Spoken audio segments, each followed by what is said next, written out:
Mystery Babylon, a world religion, Revelation 17. As we consider end times, there are really only two realities that we need to concern ourselves with. The first reality is the kingdom of God, and at the heart of this kingdom is an eternal plan of salvation that is being worked out for this world through faith in Jesus. The second reality is the kingdom of Satan, and at the heart of this kingdom is what the scriptures call the mystery of iniquity, which seeks to deceive and draw people down a pathway that leads to eternal damnation. Ultimately, every person in this world belongs to one kingdom or the other. There is no halfway mark. You are either in the kingdom of God or the kingdom of Satan. Jesus himself said, "You are either for me or against me." As the second coming of Jesus draws closer, the battle over the souls of mankind is reaching a crescendo. Satan, through the Antichrist and the false prophet, will establish his own worldwide kingdom based in the European Union in an effort to obtain the worship of the world. Associated with the rise of the Antichrist and his kingdom is the great harlot of Revelation 17 called Mystery Babylon, which is a worldwide apostate religious system that seeks to deceive the people of the world. This is what we read about the great harlot in Revelation 17, 3-6. Then the angel carried me away in the spirit into a desert. There I saw a woman sitting on a scarlet beast that was covered with blasphemous names and had 7 heads and 10 horns. The woman was dressed in purple and scarlet and was glittering with gold, precious stones and pearls. She held a golden cup in her hand, filled with abominable things and the filth of her adulteries. This title was written on her forehead: Mystery Babylon the Great, the mother of prostitutes and of the abominations of the earth. I saw that the woman was drunk with the blood of the saints, the blood of those who bore testimony to Jesus. When I saw her, I was greatly astonished. This is not the first time that the beast has appeared in Bible prophecy. What John actually saw was a culmination of a revelation that had begun approximately 650 years before this revelation was given to him. The beast in its embryo form first appears in the book of Daniel, which is a reference to the last worldwide superpower that Antichrist will rule over. The same beast is again seen coming out of the sea in Revelation 13, verse 1. And the dragon stood on the shore of the sea, and I saw a beast coming out of the sea. He had 10 horns and 7 heads with 10 crowns on his horns, and on each head a blasphemous name. The point is this: by the time we come to Revelation 17, the beast is not a stranger to John. As John looked upon the woman riding the beast, we are told this in Revelation 17, verse 6. When I saw her, I was greatly astonished. What was it that astonished John? Was it the beast? No, rather it is the sight of this woman on the ferocious beast that astonished John. How did she mount such a powerful, fearsome beast? Why should this ferocious beast allow the woman to remain upon it? For the woman seems to be at such ease and in control.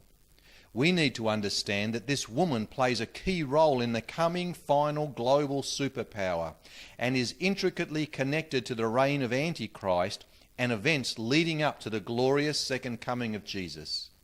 So we want to turn our focus upon this woman.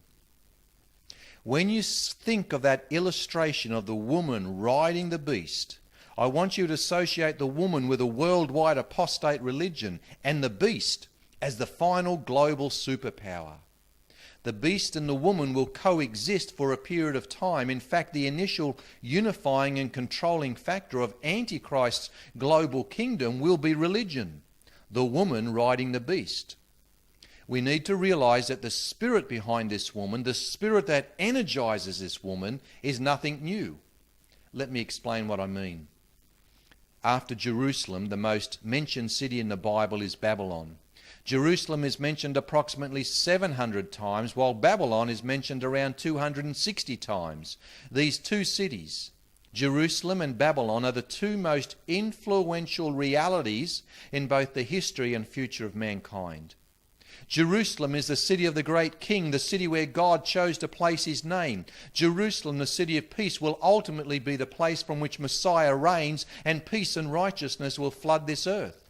Jerusalem is promised an eternal and glorious existence. Babylon, on the other hand, is the place that Satan chose. Out of Babylon has come the ungodly influence of the enemy. Historically, Babylon has been an important centre of false religion, which will touch the whole world in these end times with her deceptive and evil ways. Though the scriptures promise that Babylon and all those who give their allegiance to her will end up in destruction. Babylon speaks to us of the eventual overthrow of everything that is anti-God. The origin of the spirit behind Mystery Babylon takes us back to the Tower of Babel in Genesis 11, where the devil deceived the people at Babel and from there launched false religion throughout the earth. The Hebrew word for Babel and Babylon is exactly the same. And as we understand the Tower of Babel and its subsequent development, we will understand more fully what Mystery Babylon is all about. For one will truly throw light upon the other. Genesis 11, starting at verse 1. Now the whole world had one language and a common speech. As men moved eastward, they found a plain in Shinar and settled there. They said to each other, "Come, let's make bricks and bake them thoroughly." They used bricks instead of stone and tar for mortar. Then they said, "Come, let us build ourselves a city with a tower that reaches into the heavens, so that we may make a name for ourselves and not be scattered over the face of the whole earth." But the Lord came down to see the city and the tower that the men were building. The Lord said, "If as one people speaking the same language they have begun to do this, then nothing they plan to do will be impossible for them." As we look at the Tower of Babel, we need to remember that here lays the roots and character of Mystery Babylon, as revealed in the book of Revelation. The spirit behind Babylon is found at the very beginning of the scriptures, all the way through to the very end. As with all great projects, there is a ringleader, and Genesis 10 reveals who truly founded Babel. Genesis 10 and verse 8 following. Cush was the father of Nimrod, who grew to be a mighty warrior on the earth. He was a mighty hunter before the Lord. That is why it is said, "Like Nimrod, a mighty hunter before the Lord." The first centres of his kingdom were Babylon, Erech, Akkad, and Calneh in Shinar. Nimrod is the founder of Babel or Babylon. Nimrod was a grandson of Ham. It was Ham who showed very little spiritual discernment when it came to the things of God. And it was from this line that Nimrod, the apostate leader of his generation, came. Nimrod was Satan's attempt to raise up a human global ruler of men. For it was God who had given these instructions in Genesis 9, verse 1. "Be fruitful and multiply and fill the earth." In Genesis 11, we see the rebellion of mankind. The tower became the great rallying point for those who did not walk in obedience to the word of the Lord. What they did was in direct opposition to the instructions of God. They were not going to spread out across the face of the earth. They wanted to be united as one global world under one leader, but their motives were self-centered. They wanted to make a name for themselves. This same scenario is being shaped in the world today. We should notice what it was that brought them together in Genesis 11, verse 4. A tower that reaches into the heavens. The unifying factor was religion. They were building a tower to reach into the heavens. This was man's united effort to bring forth their own salvation. All of your man-made religions are about man trying to reach up to God, trying to make their own pathway into eternity. Whereas Christianity is about God reaching down to men and saying, "This is the way, walk ye in it." The coming world system, Mystery Babylon, will be very religious. Have you noticed how religious the world is becoming? Have you noticed the great rise in all the isms around the world? New Ageism, Buddhism, Mormonism, Taoism, ecumenicalism? And Pope John Paul II called for the unity of Catholics and Protestants and the unification of Europe through the acceptance of Christian precepts in 1997. What did he mean by Christian precepts? The teaching of Roman Catholicism, another incredibly widespread ism throughout the world. There are those that have done a study of the various cults and isms, and they claim there has been a great explosion in them since 1948. Another very interesting date, the year that the fig tree began to blossom, the year that Israel came back from the graveyard of the nations. As surely as God was on the move, the devil has also been on the move. The World Council of Churches was also founded in 1948 and represents well in excess of 500 million people around the world. The World Council of Churches sees truth in all religions. They declare that all are to be acknowledged as truth and as equally acceptable. There has been great dialogue and cooperation between the Vatican and the World Council of Churches and other church bodies. In March 1994, leading evangelicals and Catholics signed a joint declaration, Evangelicals and Catholics Together, the Christian Mission in the Third Millennium. Now, this document urges evangelicals and Roman Catholics who have worked together in opposing abortion and pornography to finally accept each other as Christians and to stop the proselytization of each other's flocks. We should remember the Pope wears a triple crown upon which are the words Vicarius Filii Dei, which means substitute for the Son of God. How can Christians unite with a religion whose leader claims to be a substitute for the Son of God? In more recent times, there has become a growing association and connection between Rome and Islam due to the common link of Mary. The previous Pope has been photographed kissing the Quran and attending services of reconciliation with high-ranking Muslims, and the current Pope is walking in the same footsteps. Then we have the World Parliament of Religions, which first met in 1893 at Chicago, which aims to cultivate harmony among the world's religious and spiritual communities so as to achieve a peaceful and sustainable world. Their second meeting was 100 years later at Chicago in 1993, where 8,000 delegates from all types of religions attended. Then in 1999 they met at Cape Town, 2004 at Spain, and 2009 will be in Melbourne, where they expect 9,000 to 12,000 delegates from all around the world, where they aim to educate participants in world peace and how to foster cooperation between religions. Let me quote a few statements from their last gathering. It was said there would be no peace for the nations until there is peace between the religions. Tolerance is not a luxury, it is a necessity. The ecumenical, also called the interfaith movement, is sweeping the world, and many churches are being drawn into this apostasy, which at its very foundation rejects the Scriptures as the infallible and complete Word of God. The world is becoming more spiritual, but it is a false spirituality. One of the biggest warnings that Jesus spoke about in regards to the last days was deception. And this is what Paul declared in 2 Thessalonians 2 and verse 10 following. The coming of the lawless one will be in accordance with the work of Satan, displayed in all kinds of counterfeit miracles, signs and wonders, and in every sort of evil that deceives those who are perishing. The United Nations has always believed that a new world order requires a world religion where the old hatreds and differences are put aside for the sake of world peace. For so much blood has been shed down through the years in the name of religion. In more recent times there has been compiled what is called the Earth Charter. The Earth Charter replaces the 10 Commandments as being the beliefs that society is built upon. And so a new set of beliefs, philosophies and spirituality is being created which aims to unify the entire human family so as to bring about lasting peace. And many people around the world were involved in its formation, including people like Mikhail Gorbachev. The Earth Charter was presented to the United Nations, adopted and ratified by them only a few years ago, and has become the basis for a new world order and particularly a new world religion. Tolerance is certainly a big buzzword in the document when it comes to fostering peace. It was in 2007 that Brazil's Minister of Environment signed an agreement with Earth Charter International to promote and use the Earth Charter widely in their country. You see, this is not a throwaway document.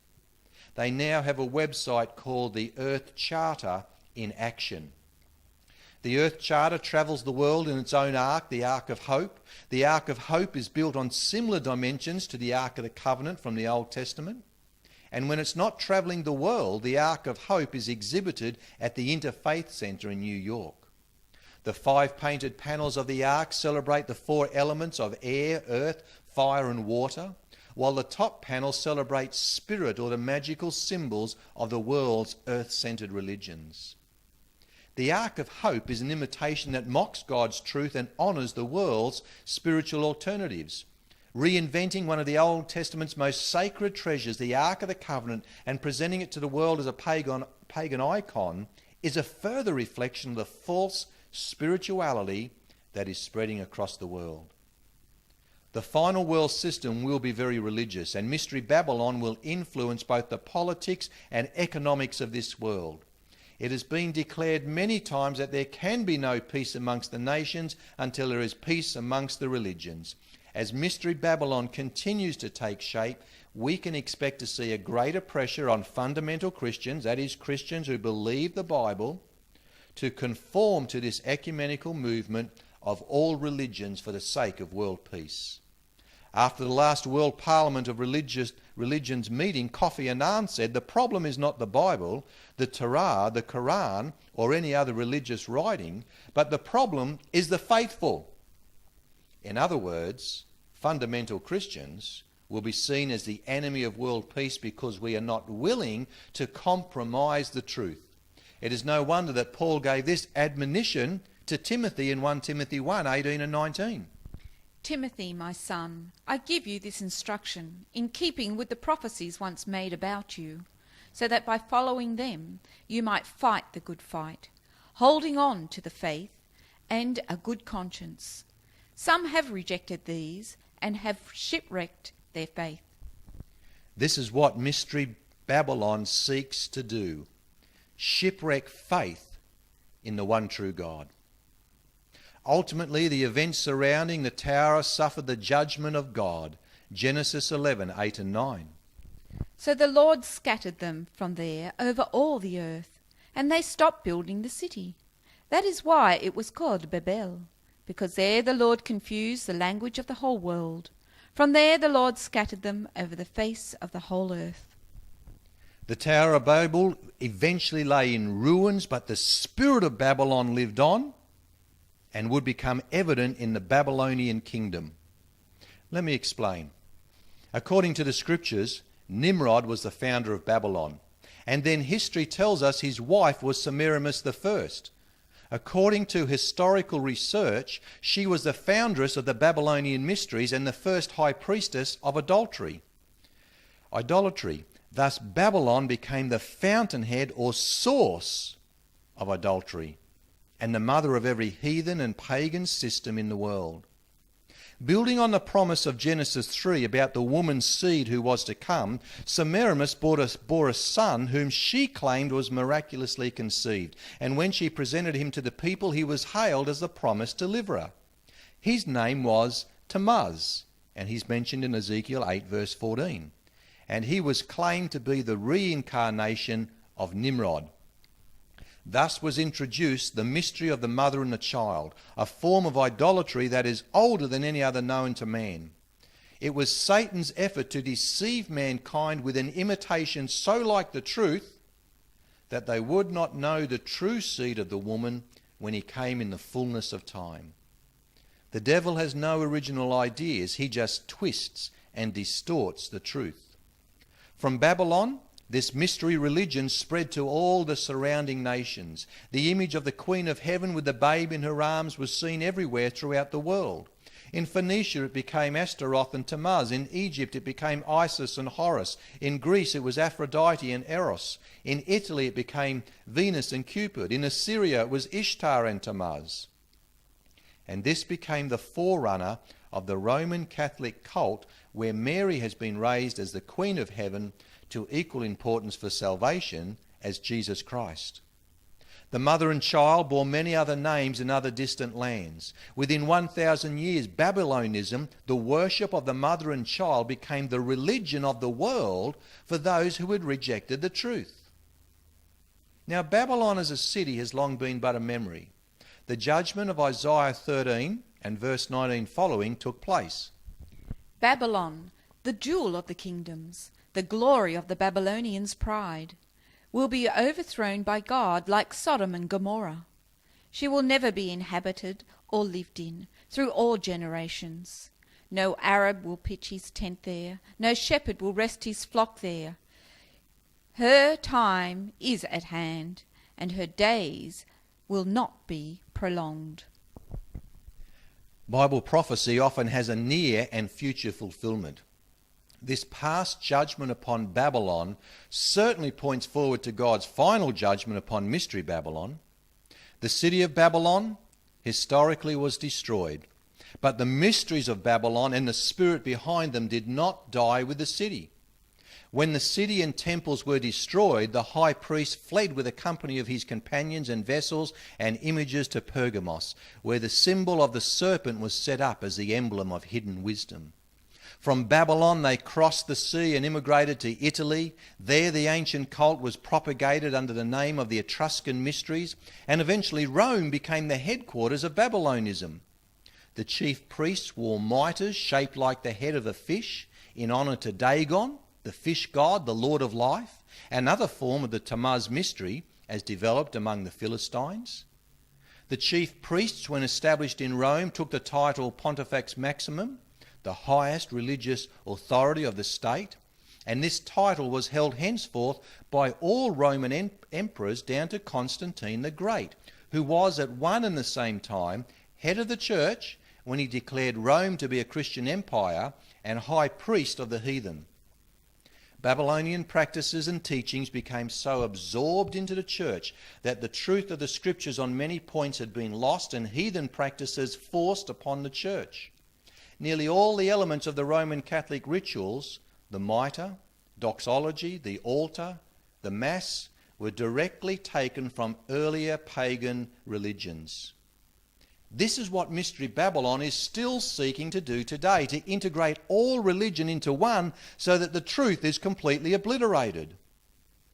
The title Pontifex Maximum was afterwards conferred upon the bishops of Rome and is borne by the Pope today, who is thus declared to be not the successor of the officialman Apostle Peter, but the direct successor of the high priest of the Babylonian mysteries, and the servant of the fish god Dagon, for whom he wears, like his idolatrous predecessors, the fisherman's ring.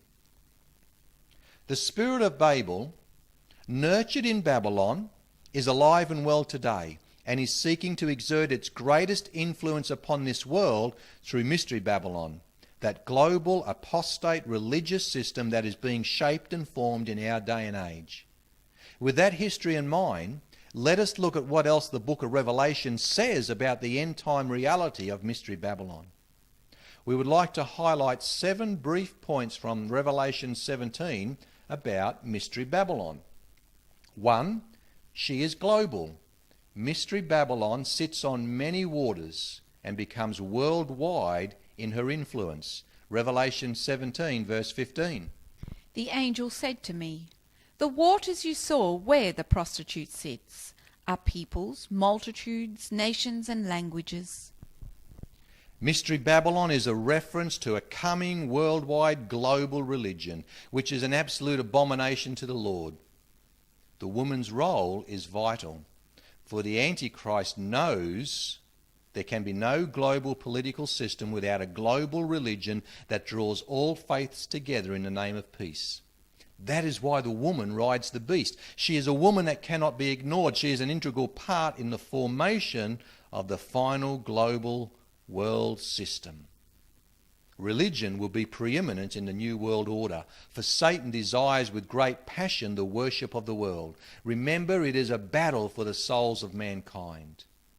2. The woman is a harlot, the mother of prostitutes, which is a reference to spiritual adultery. A spiritual harlot is one who claims to belong to the one true God, but in reality gives themselves to other gods. Israel as a nation was often guilty of this sin. One example comes from Ezekiel 16, 28 and 29, where God is speaking to Israel. "You engaged in prostitution with the Assyrians too, because you were insatiable and even after that you still were not satisfied. Then you increased your promiscuity to include the Babylonia, a land of merchants, but even with this you were not satisfied.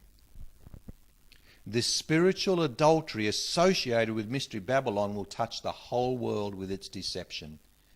Antichrist's kingdom will coexist with this false religious system. 3. The woman is called Mystery Babylon, not because she's going to be located in geographical Babylon. That is why the word mystery is placed in front of Babylon. It is making a distinction. So what is the connection between Mystery Babylon and ancient Babylon? It is this: the same spirit will be manifested. Now we see this same spirit being visibly manifested also throughout the European Union, where their most recent parliamentary building located in Strasbourg was designed to duplicate the old paintings of the Tower of Babel. The new Parliament building has been built to look like an unfinished structure, just like the Tower of Babel, signifying that they intend to complete what was unfinished at the original Tower of Babel in Genesis 11. We should also remember that the original restored gates of Ishtar from Babylon are housed in the Pergamum Museum in Berlin, which is the very heart of the European Union. Now, these realities should not surprise us, since Antichrist's kingdom will be based in the European Union, and so this same spirit is being manifested there. The epicenter of this abomination will become even more apparent as we continue on. 4. Mystery Babylon is identified as a city with political power. Revelation 17, verse 18. The woman you saw is the great city that rules over the kings of the earth. This woman, also here identified as a city, is someone who influences and holds the reins over the various nations of the earth. We are told where this city is located in verse 9. This calls for a mind with wisdom. The 7 heads are the 7 hills on which the woman sits. How many cities can you think of that are built on 7 hills? Rio de Janeiro, Auckland, Jerusalem, Rome. It certainly discounts ancient Babylon for being the geographical location of Mystery Babylon, for ancient Babylon was built on the plains of Shinar. And as we will see, it is only Rome that will fit the remaining criteria mentioned by John. Rome has been known for 2,000 years or more as the city built upon 7 hills. Now, every global organisation has to have a headquarters. This great harlot is a worldwide apostate religious system based in Rome, which is, of course, part of the European Union. And it is worth remembering that one of the common symbols associated with the European Union comes straight out of Revelation 17, the woman riding upon the beast. That figure is found outside one of their main parliamentary buildings. It's been on their postage stamps, on magazines, it's on their Greek $2 euro coin, and the list goes on. 5. We are told this woman sits upon 7 kingdoms. Notice what Revelation 17 verse 10 goes on to say. The 7 heads are 7 hills on which the woman sits. They are also 7 kings. 5 have fallen, 1 is, the other has not yet come. But when he does come, he must remain for a little while. Every king has a kingdom or sphere of rulership, and we are told of these 5 kings, 5 have fallen, 1 is, the other is yet to come. Who was the God-opposed kingdom in the time of John? It was Rome. Prior to Rome, there had been 5 empires that had sought to make a stand against God and his people. The first one who came into collision with God's people was Egypt, then Assyria, followed by Babylon, then the Medes and the Persians, and the Greeks, and then it was Rome, the one that is, at the time of John. The one that is yet to come will be a revived Roman Empire under the leadership of Antichrist, as taught by Daniel. This woman, or rather the spirit behind this woman, has been around for a long time and has formed an adulterous connection throughout history with the kingdoms mentioned.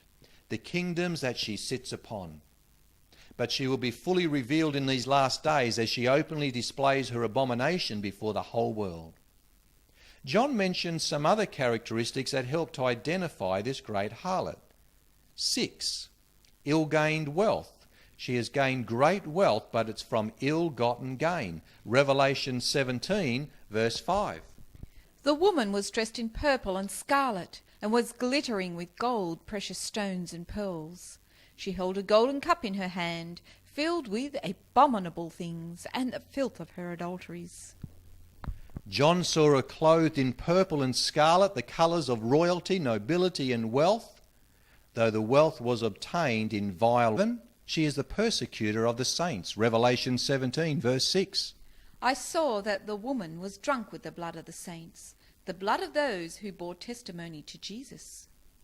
Her hands were not just red with blood, but she was drunk with the blood of the saints. This woman has consistently come against the people of God. Let us put all these characteristics together so that we can clearly identify who the great harlot is. 1, she is global in her influence. 2, she is a harlot woman, the concept of spiritual adultery. 3, she's called Mystery Babylon not because she's going to be located in geographical Babylon, but rather the same spirit is evident. 4, she is a city with political power. 5, she is a city on 7 hills. 6, there are 7 kingdoms that she sits upon. 7, she has ill-gotten gain. And 8, she is drunk with the blood of the saints. The answer to the great harlot's identity is one that, in light of the worldwide ecumenical movement, is not politically correct. Though one must remember a lot of God's truth has become politically incorrect in our day and age, nonetheless, truth is the truth. The picture is clear. The evidence points to Rome. Mystery Babylon will have its headquarters in Rome, and more specifically the Vatican. Just consider the following facts. Many people fail to understand that the Vatican, the headquarters of the Roman Catholic Church, is not only a religious organisation, but it is an established political state distinct from the nation of Italy surrounding it, and is ruled by the Pope. It is the smallest independent country in the world with a population of approximately 850 people. Many people would consider it the most influential and powerful country in the world. It is recognised by virtually all nations, including the United Nations, while purple and scarlet are the colours of the Vatican's priestly garb. Historically, the popes have crowned and deposed kings and emperors demanding obedience by threatening them with excommunication. One 18th century historian counted 95 popes who claimed to have divine power to depose kings and emperors. It was Pope Nicholas, who reigned from 858 to 867, who declared, "Fear then our wrath and the thunders of our vengeance, for Jesus Christ has appointed us, the popes, with his own mouth absolute judges of all men, and kings themselves are submitted to our authority." Historically, these bold claims were backed up by the armies of the popes. We need to remember that the popes reigned over kingdoms for hundreds of years with great tyranny and violence. They have certainly ruled over the kings of the earth and committed adultery with them. Mystery Babylon will do the same. The Roman Catholic Church considers itself the bride of Christ. She claims a special relationship to Yeshua, though she commits fornication and spiritual adultery by giving herself to other gods. It has been stated that the Roman Catholic Church is the wealthiest institution on this planet, though all this wealth has been obtained by evil and terrible means. Their wealth has been built upon things like the sale of salvation. Untold billions of dollars have been paid to the Catholic Church by the sale of indulgences or dispensations where people thought they were purchasing heaven in instalments for themselves or for loved ones. A true Roman Catholic has no assurance of salvation, and even though Christ died for our sins, they say everyone still has to do a stint in purgatory so that you can be completely purged of your sin. If you purchase indulgences, you would shorten your time or a loved one's time in purgatory. Christ is not enough in the Catholic faith. Hebrews 9:27 and 28 declares this: Just as man is destined to die once, and after that to face judgment, So Christ was sacrificed once to take away the sins of many people. And he will appear a second time, not to bear sin, but to bring salvation to those who are waiting for him. Rome has truly practiced evil to gather her wealth, for the golden cup is certainly filled with abominations and filth. As far as being drunk with the blood of the saints, one would have to immediately think of the Spanish Inquisitions. One historian estimates that in Spain alone that the number of condemned exceeded 3 million, with 300,000 burnt at the stake. Why all this bloodshed? Because people like you and I would not renounce a simple faith in the gospel and submit to the totalitarian demands of the Roman Catholic Church. All sorts of excruciating, barbaric tortures were used to wring out confessions from people who embraced the gospel of Christ. The Roman Catholic Church has never apologised to the world or to any of its victims and descendants, nor could they, because the beliefs that led to their absolute cruelty are still in existence today. For they still see themselves as the true church, and in the year 2000 it was declared afresh that there is no salvation outside of the Roman Catholic Church, which again is in direct opposition to the Scriptures. Speaking of Jesus, Acts 4 and verse 12 declares, Salvation is found in no one else, for there is no other name under heaven given to men by which we must be saved. These things are only the tip of the iceberg in regards to the Roman Catholic Church and its headquarters stationed in Rome. The Vatican will not be the total picture of the great harlot. Rather, the Vatican will be the great rallying point of bringing together a worldwide apostate church composed of all beliefs. Rome is the mother, but she has many children of harlotry throughout the world. The beliefs that underpin the actions of past popes still exist, but the more modern-day popes have been unable to enforce those beliefs the way they have done in the past due to the separation of church and state in most parts of the world, and hence no longer able to impose the death penalty or torture for non-conformance. But there is coming a time when church and state will be reunited like never before. Meanwhile, the Vatican has a new strategy, the ecumenical movement that is sweeping the world. They are leading the way in establishing a world religion that will be centred in Rome. Revelation 17 verse 15 again. Then the angel said to me, The waters you saw where the prostitute sits are peoples, multitudes, nations and languages.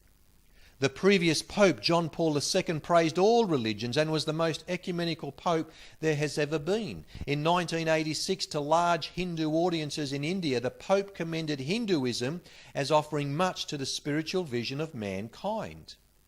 During his 1993 tour of Africa, the Pope sought common ground with those who practice voodoo, suggesting they would not betray their traditional faith by converting to Christianity, explaining that the Roman Catholic Church wants a positive relationship with various faiths to bring mutual enrichment.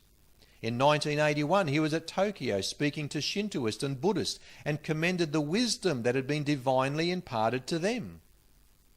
Some Catholics were shocked at the Pope embracing all these other religions, yet we find the same type of accommodating approach from the very beginning, when Constantine renamed the statues of Isis and Horus as Mary and Jesus.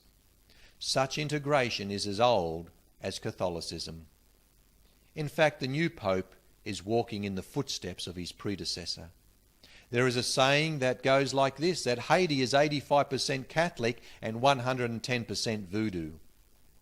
It was interesting to note at the funeral of John Paul II, dignitaries, leaders and kings from all around the world attended. As that funeral was broadcasted all around the world, it was declared afresh that the Roman Catholic Church was to be a universal church for all people. It was Pope John Paul II who dedicated Europe, along with his own life, to Mary. And the Vatican is very much behind the developments of the European Union. In America, there have been evangelical denominations who've been coming back under the umbrella of Roman Catholicism. And likewise, there are discussions even here in Australia with the same sort of thing taking place. But what do the Scriptures declare?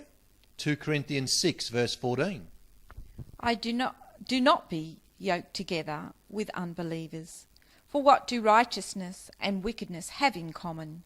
Or what fellowship can light have with darkness? We know that Mystery Babylon is being shaped in our day and age. But make no mistake about it, much of the work and effort is coming from the Vatican itself, which will become the headquarters of Mystery Babylon as this world religion comes together. One last thing we need to note. Mystery Babylon is a woman. Why a woman? The most prominent figure in Roman Catholicism is a woman, the Virgin Mary, who is claimed to be the Queen of Heaven. Earlier on, we trace the origins of this idolatrous worship of mother and child back to ancient Babylon. In Ecuador, there is a 7-story high statue that honours Mary. But take note of the details. 1, she is given wings, elevating her position as being heavenly. 2, the 12 stars are upon her. The European Union also has 12 stars upon its flag. In fact, the man who designed the European flag was inspired by the 12 stars in Catholic tradition that halo the head of Mary, and he still hopes that Mary will be incorporated into the flag's design. 3, she stands upon the head of the serpent. It should be Christ who stands upon the head of the serpent.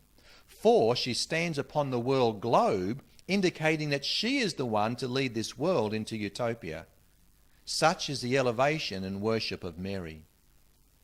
Let me quote a few words to you from a Christian author, Dave Hunt.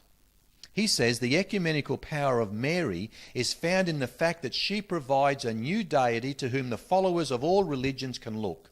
It is easy to imagine Buddhists, Hindus, New Agers and liberals, as well as both Catholics and Protestants, uniting in a world religion. But the 1.5 billion Muslims, they pose a special problem. Mary, however, seems to be the unique one through whom even they could be united into a universal faith. Why Mary? Even the Quran gives honour to Mary, and there is an intriguing connection between her and Muhammad's favourite daughter Fatima. In recent times there has certainly been a growing connection between the popes and the Islamic faith. There have been reconciliatory meetings between Pope and the spiritual leaders within Islam.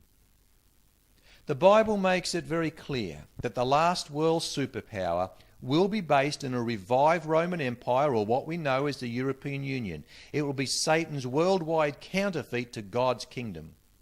The Antichrist will come into power with the great harlot, though somewhat subservient to her. The marriage of convenience between Antichrist and the false religious system will not last indefinitely. When the honeymoon is over, Antichrist will turn on her and destroy the harlot after 3.5 years, or halfway into the tribulation, carrying out God's will in the process. Revelation 17, 16 and 17. The beast and the 10 horns you saw will hate the prostitute. They will bring her to ruin and leave her naked. They will eat her flesh and burn her with fire. For God has put it into their hearts to accomplish his purposes by agreeing to give the beast their power to rule until God's words are fulfilled.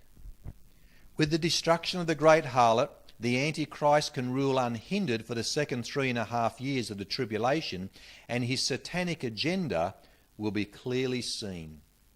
With the harlot destroyed, the Antichrist will become the sole object of worship as he claims to be God. 2 Thessalonians 2 verse 4. He will oppose and will exalt himself over everything that is called God or is worshipped, so that he sets himself up in God's temple, proclaiming himself to be God. Yet the scriptures make it clear that the Antichrist and his boastful claims, along with the false prophet, will also meet their doom at the second coming of Jesus Christ, which takes place at the end of that final 7 years of tribulation. Revelation 19 and verse 20 following. But the beast was captured, and with him the false prophet, who had performed the miraculous signs on his behalf. The 2 of them were thrown alive into the fiery lake of burning sulphur. The Antichrist and the false prophet will be the first 2 prisoners cast into the lake of fire for all eternity. The efforts of Satan to establish a worldwide kingdom and to gain the worship of the world will come to a very quick end when the Lord Jesus returns in all glory and power, as Revelation 11:15 proclaims. The kingdom of the world has become the kingdom of our God and of his Christ, and he will reign forever and ever. As we consider these realities, I'm reminded of Elijah on Mount Carmel. The false prophets of Baal and Asherah were seducing the hearts of God's people away from him. So there is a showdown, and Elijah said this to the people in 1 Kings 18:21. How long will you waver between two opinions? If the Lord is God, follow him. But if Baal is God, follow him. But the people said nothing.